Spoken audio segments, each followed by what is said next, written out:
আচ্ছা বন্ধুরা, কারা কারা বাচ্চাদের সাথে মাঝে মাঝে নিজেরা বাচ্চা হয়ে যাও, আমাকে একটু কমেন্টে জানাবে। তো আমার কিন্তু ভীষণ ভালো লাগে ওদের সাথে বাচ্চা হয়ে ফ্রেন্ড হিসাবে মিলার জন্য। তো আমি মাঝে মাঝে এরকম করি, আর আমার মেয়ে তো আমাকে ছাড়বে না। তো আমি ভেবেছিলাম যাবো না, মেয়ে বললো চলো। দাঁড়াও দাঁড়াও, কোথায় যাচ্ছি ভিডিওটা দেখো, বুঝতে পারবে।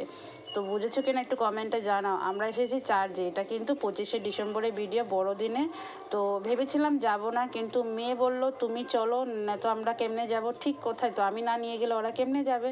তো যাই হোক, যেরকম কথা ওরকম কাজ। তো চলে এসেছি মেয়েকে নিয়ে, আর মেয়ের ফ্রেন্ডও ছিল, আমার পাশের বাড়ির দিদির মেয়েও ছিল। তো সবাই মিলে এসেছি। আর দেখতে পারলে অটোতে কি নাটক করলো, মোবাইলটা হাতে নিয়ে ইংলিশে কথা বলছিল। তো আমি মিউট করে দিয়েছি, বাংলাতে বললে অবশ্যই শেয়ার করতাম। আর কোনো দিন ওর ব্লগগুলো আমি শেয়ার করবো খুব সুন্দর করে, আর করে করে ডিলিট করে দে, জানো না। তো এদিকে দেখো সিস্টারে সবাইকে আশীর্বাদ করছে বাচ্চাদেরকে।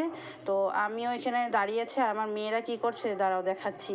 মানে আজকাল তো সব জায়গায় খালি মোবাইল হাতে নিয়ে সেলফি তোলাতে ব্যস্ত। ওই দেখো, দেখেছো সেলফি তুলছে দুই বান্ধবী মিলে। তো যাই হোক, আমিও ওদের সাথে ভীষণ এনজয় করেছি। আর এদিকে অনেকজনকে দেখলাম মোবাইলটা হাতে নিয়ে, অনেক ব্লগার ছিল।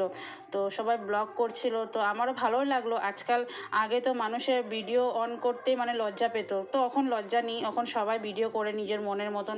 তো আমারও আগে, আমি প্রথম প্রথম যখন ফেসবুকে নেমেছি ভিডিও করতে না, ভীষণ লজ্জা লাগতো, কিন্তু এখন আমার আর লজ্জা লাগে না, করতে করতে হেবিট হয়ে যায়।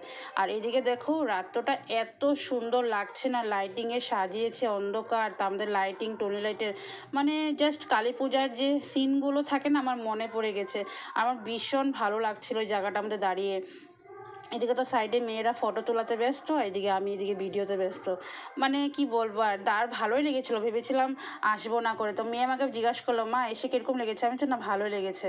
তারপরে দেখো ওদেরও অনেকটাই সময় ছিল, তো তো 7টা থেকে প্রায় 9টা বেজে গেছিলো। তো ও বললো যে হালকা খিদা পেয়েছে, কিছু খাবো। তো চল খাবি। তো এই যে এই ভ্যানে না খুব সুন্দর সুন্দর টেস্টি টেস্টি খাওয়া বানায়। তো ওই বললো তো কী খাবে, তো চিকেন মাঞ্চুরিয়ান এরকম কিছু ছিল, পকোড়া ওকোড়া, তো ওগুলো খেয়েছে। আর আমি দেখো আসার পথে ফ্রাইড রাইস কিনে নিয়ে এসেছি, রাত্রে আর কি বানাবো মা মেয়ের জন্য। তো চিকেন ফ্রাইড রাইস নিয়ে এসেছি। ভিডিওটা ভালো লাগলে লাইক কমেন্ট শেয়ার করে আমার পাশে থাকবে।